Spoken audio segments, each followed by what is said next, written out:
네, 개념 거듭 제곱근에 대해서 한번 보겠습니다.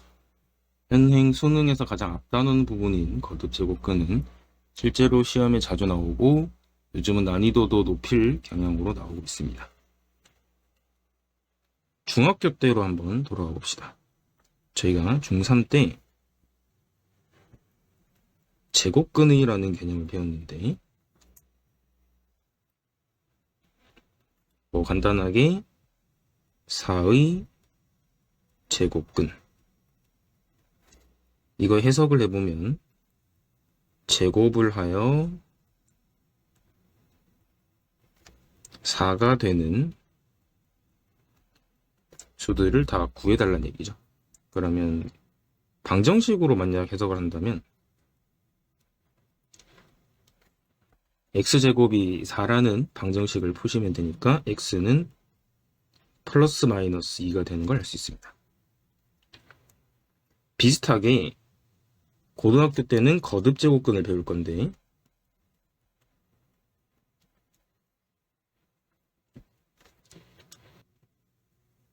예를 들어서 27의 세제곱근 많이 들어본 문제죠.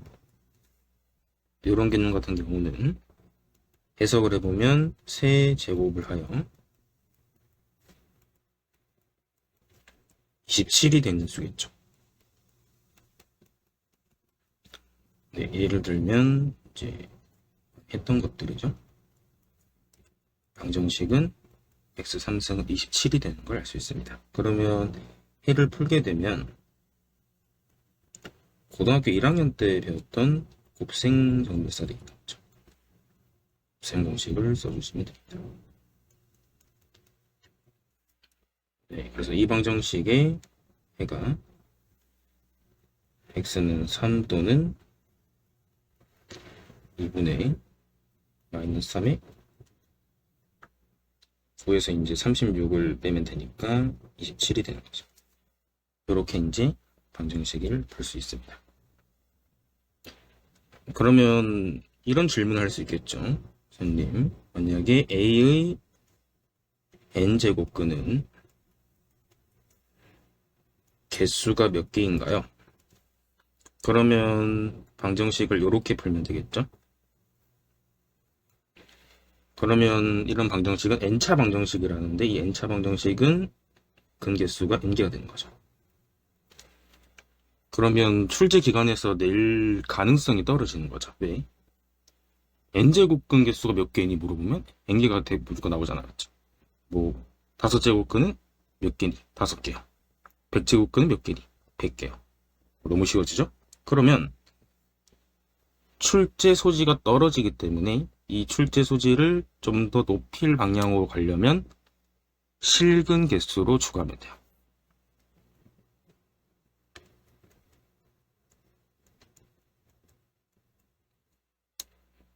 그래서 이제 a n제곱근 중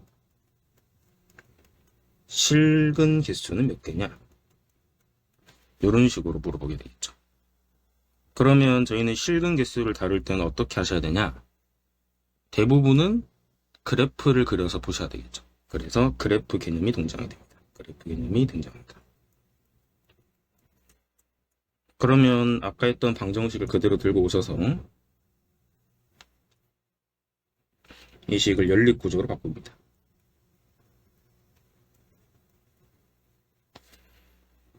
그럼 잘 보시면 저희는 이 식은 다항함수가 되죠. 다항함수.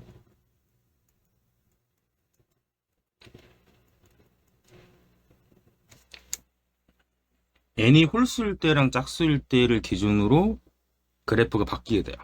예를 들어서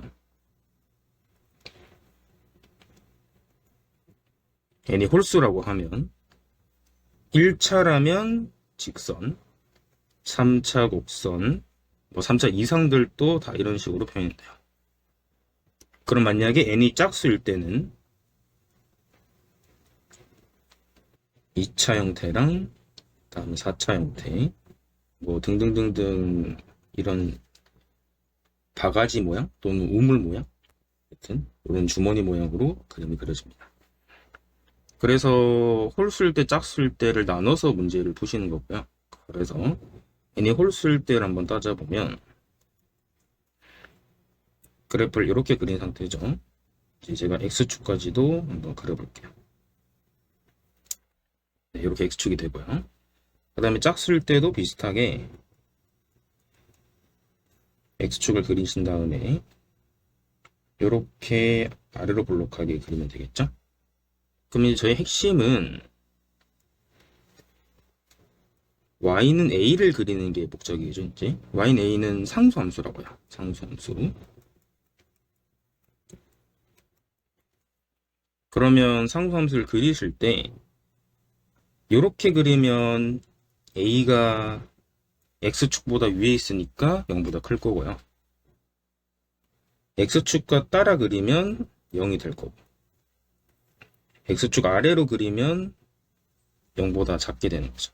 비슷하게 얘도 0보다 크다고 x축과 따라 그리면 0일 거고, 아래 부분을 그리면 0보다 작게 되겠네요.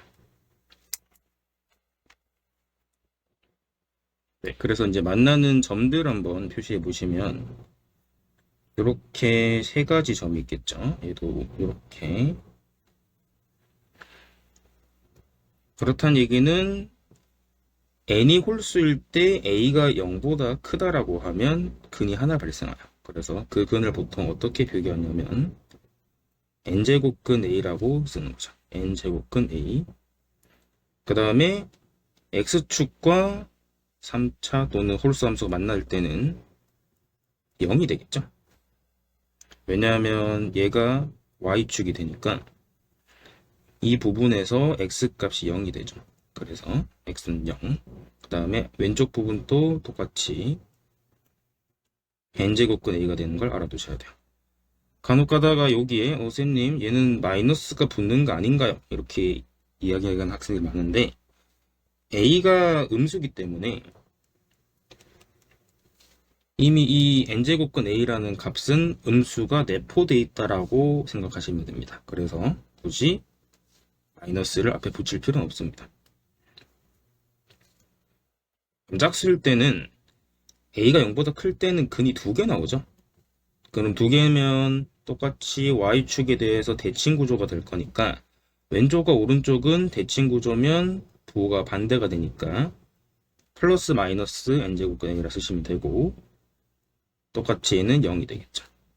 얘는 해가 없는 상태죠. 그래서 아랫부분은 해가 없습니다. 그러면 이 개념을 정리를 해서 표를 만들면 대부분의 문제들 또는 개념서에 있는 표가 나오게 되는 거죠. 그래서 표를 만들어 보면, 네, 표 만드는 시간은 여러분들의 시간을 아끼기 위해서 이제 스킵을 했고요. 그래서 홀수일 때는 이미 1개고요. 그래서 n이 홀수일 때는 전부 1개다 라는 생각하시면 좋고, 짝수일 때는 2개, 1개, 0개. 실근 개수라 실근 개수. 그래서 아까 했던 값들을 적어주면 멋진 표가 완성이 되겠다 맞죠? 그래서 수능에 최근 또 문제가 나왔기 때문에 아주 중요한 개념들이니까 꼭 알아두시면 좋을 것 같습니다. 그래서 이제 겉업제곱근에 대한 실근 개념을 마칩니다.